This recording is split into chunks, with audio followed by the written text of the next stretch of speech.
स्वागत है हमारे नए यूट्यूब चैनल में। तो आज हम आपको पढ़ाएंगे बलिदान कहानी का सारांश, जो कि आप इसे सुनकर भी याद कर सकते हैं। तो चलिए शुरू करते हैं। बलिदान कहानी का सारांश, जो कि मुंशी प्रेमचंद द्वारा लिखित है। आज का हरखू कोई 20 साल पहले हरकचंद कुर्मी हुआ करता था। उस समय उसके यहाँ शक्कर बनती थी, कारोबार खूब फैला था, कई हल की खेती होती थी। देश में विदेशी शक्कर के आने से उसका कारोबार मटियामेट हो गया। मटियामेट यानी कि उसका कारोबार धीमा हो गया और वह हरकचंद से हरखू हो गया। आज उसके पास केवल 5 बीघा जमीन और केवल 1 हल की खेती है, मगर उसका स्वाभिमान आज भी 20 साल पुराना है। इसीलिए गांव की पंचायतों में उसका नाम पहले लिया जाता है और उसकी सहमति सम्मान की दृष्टि से देखी जाती है। वह जो कहता है बेलाग कहता है, और गांव के अनपढ़ उसके सामने मुंह नहीं खोलते। हरखू ने अपने जीवन में कभी दवा न खाई थी। ऐसा नहीं था कि वह कभी बीमार नहीं होता था। वह हर साल कुआर और कार्तिक के महीने में मलेरिया से पीड़ित होता था, किंतु बिना दवा खाए 10-5 दिन में चंगा हो जाता था। चंगा का मतलब ठीक हो जाता था। इस बार वह कार्तिक में बीमार पड़ा तो ठीक नहीं हुआ और अंततः उसने खटिया पकड़ ली। उसे लगने लगा कि अब चलने के दिन गए। चलने के दिन यानी कि अब वह चल नहीं सकता पैर से। एक दिन मंगल सिंह उसे देखने गए और बोले, बाबा, बिना दवा खाए अच्छे ना हो गए। कुनैन क्यों नहीं खाते? कुनैन एक प्रकार की दवा होती। हरखू ने उदासीन भाव से कहा, तो लेते आना। अगले दिन कालिका दिन ने आकर कहा, बाबा 2-4 दिन कोई दवा खा लो। अब तुम्हारी जवानी के दिन थोड़ी है कि बिना दवा खाए ठीक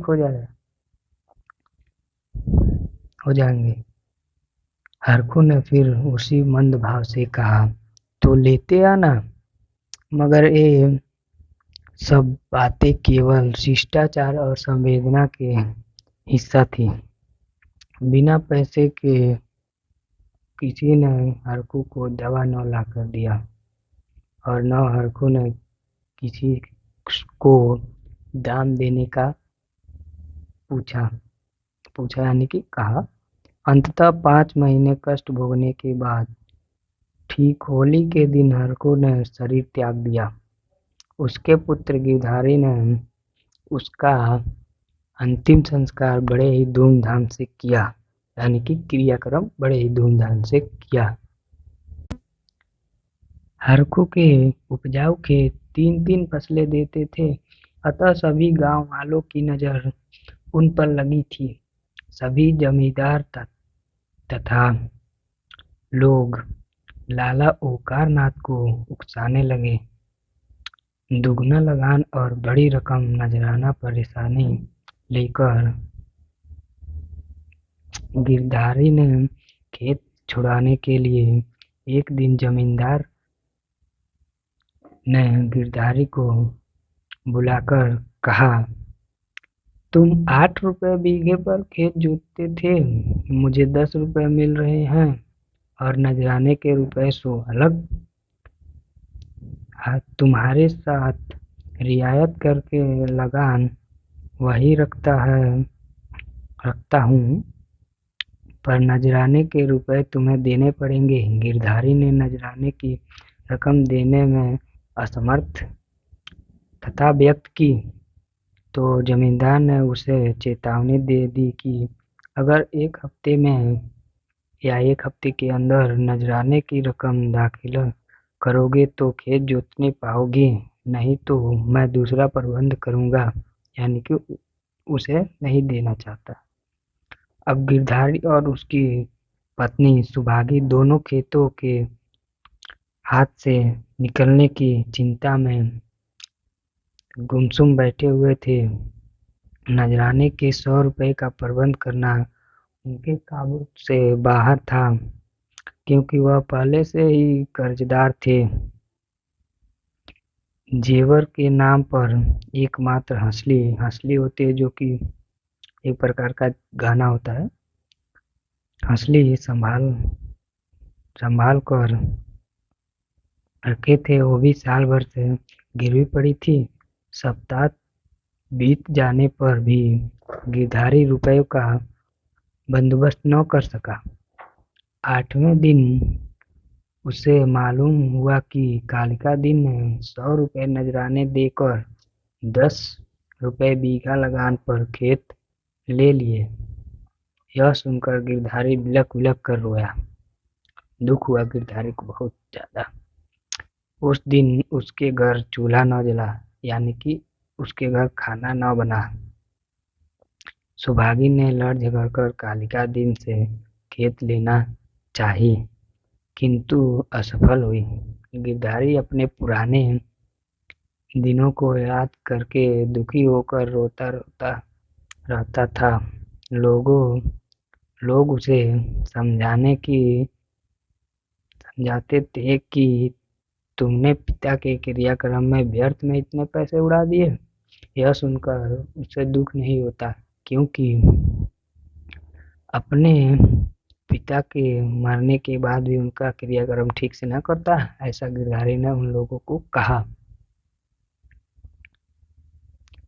वह कहता, मेरे भाग्य में जो लिखा है वह होगा, पर दादा के ऋण से उद्धृत तो हो गया। उन्होंने जिंदगी में 4 बार